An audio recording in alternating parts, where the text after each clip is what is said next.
What was ruined because too many people started doing it. I live in an apartment complex right next to the university.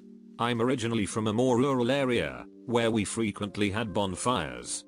My apartment complex has a little fire pit, so I bought some firewood for a taste of home. Every few weeks, I had a few people over and we had a small fire. It was cool. Nobody was rowdy, we only burned wood, and we always cleaned up after ourselves. My neighbors eventually caught on to the fun and started having their own fires.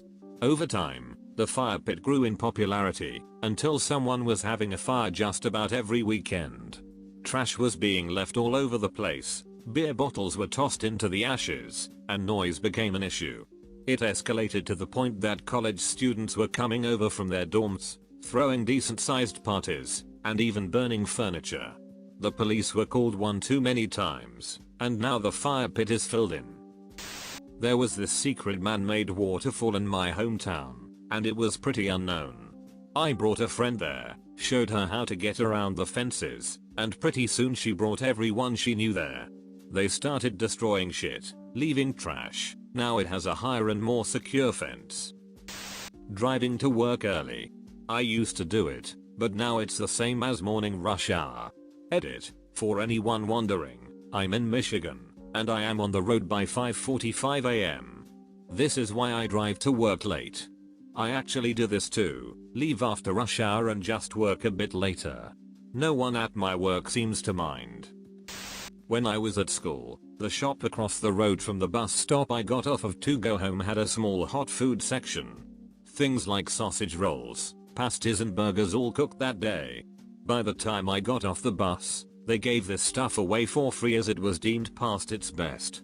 For months I went in, had a nice chat with the staff and got something if there was something left.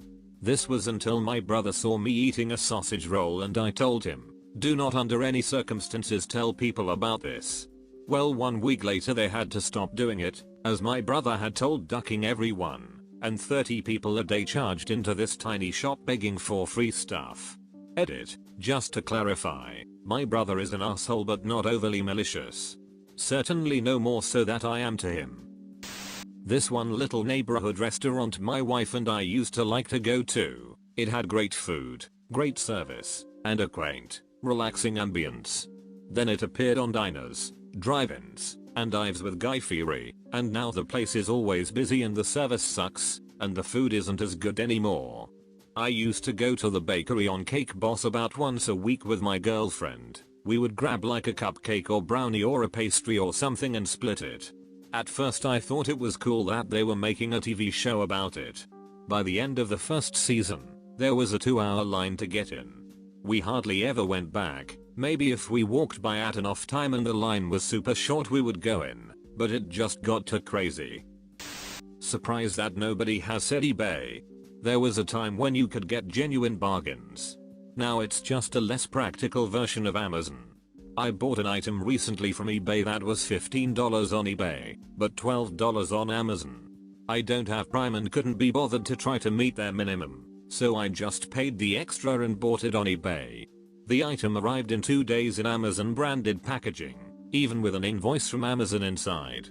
The seller just takes your money and buys the item for you as a gift using his Amazon Prime account. So yes, a less practical version of Amazon. Allergy safety. Too many people are stating allergies to things they just do not like. Restaurants are catching on.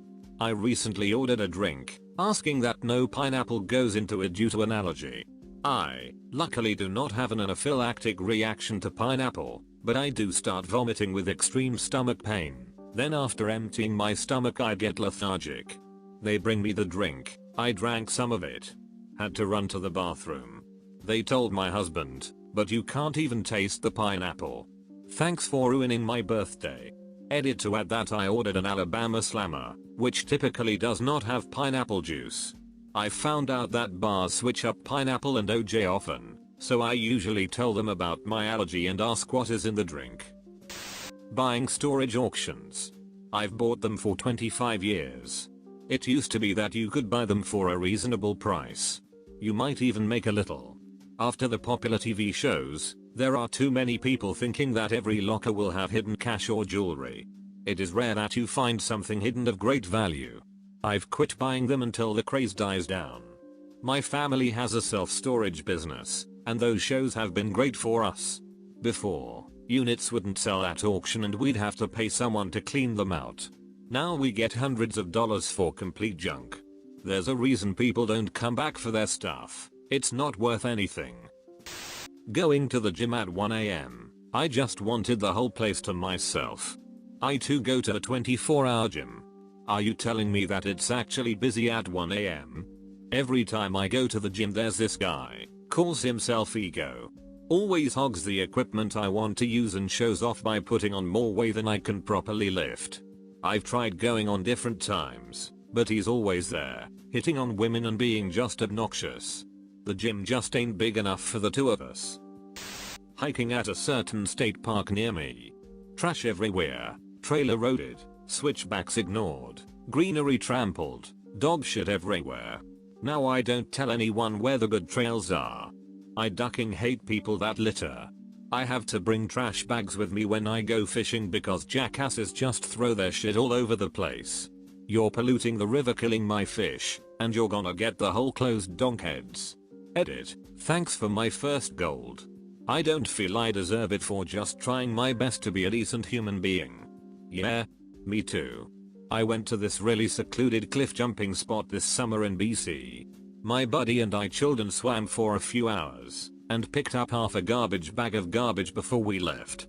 Mother duckers. Rule 1. Never share a hidden gem. Not with a friend, or family member. Hell, maybe not even your dog who you think can keep a secret. At work I have a hidden bathroom. It's on a floor of the building that shuts down at 3 PM. I happen to know the elevator code being IT and all, and I work 1 PM to 9 PM usually. That means any shit I have to take I get a whole building floor to shit in. In peace, in a super clean luxury bathroom. Definitely drones.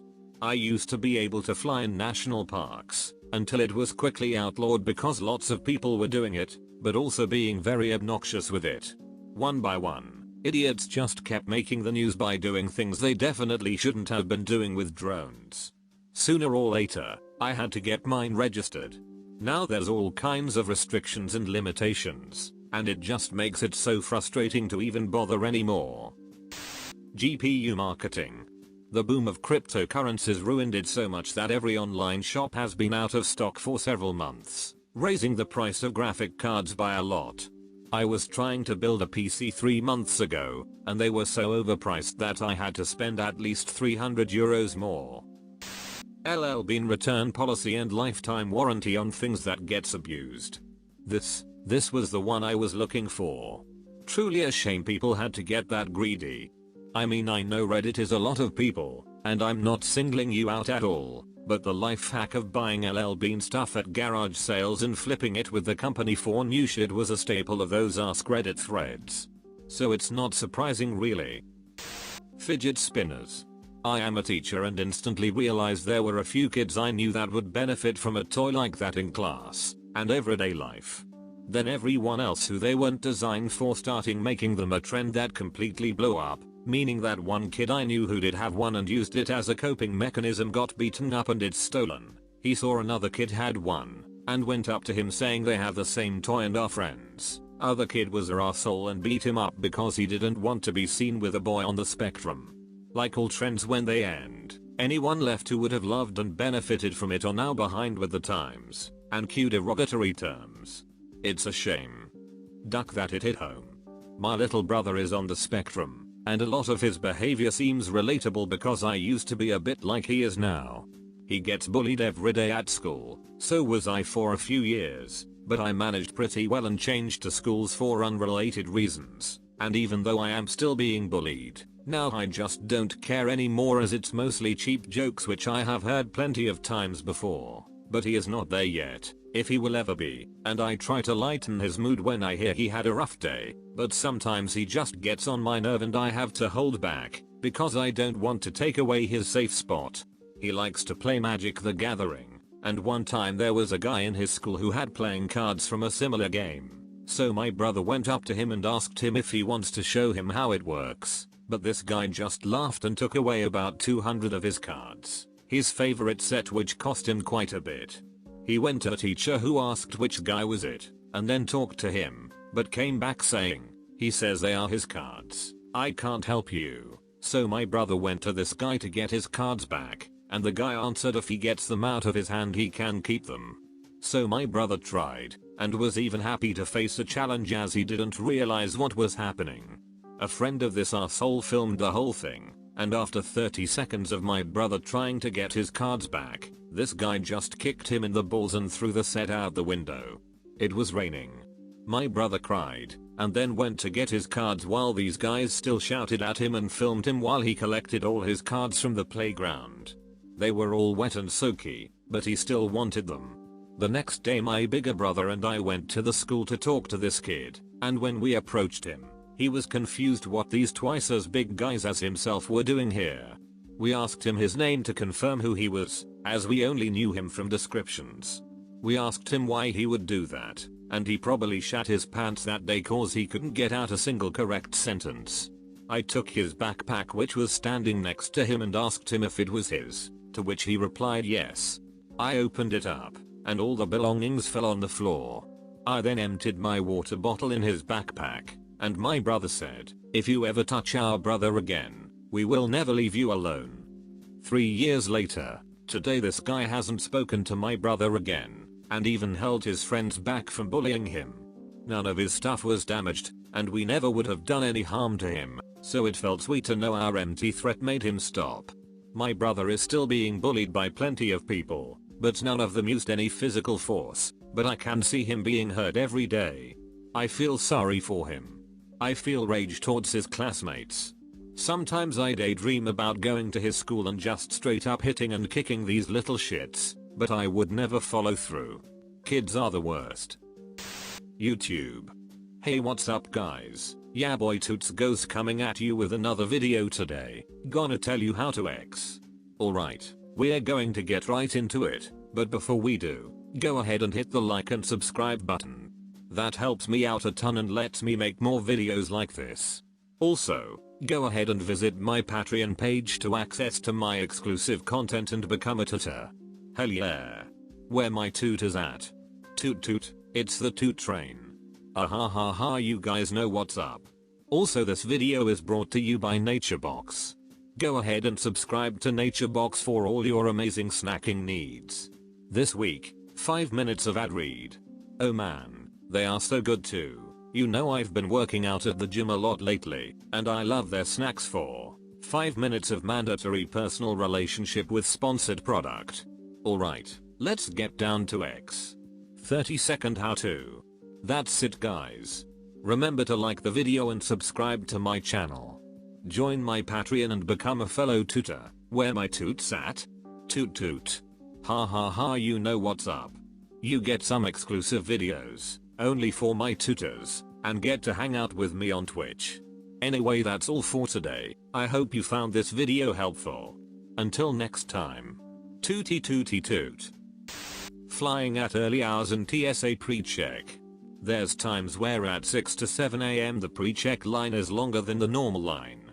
Flying in general, a significant percentage of people have no idea how to behave in a confined space with others around.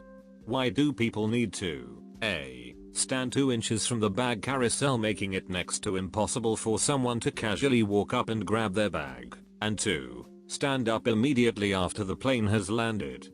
You're not getting off any sooner if you're the first one up. Sit down and wait. Edit. I'll clarify the second point on standing up. The people who have said they stand because their back is tight or they're cramped, you're 100% right. I'm referring to the people that stand up and then try to push their way through the line or aisle, or are trying to grab their bag from the overhead. They can cool it.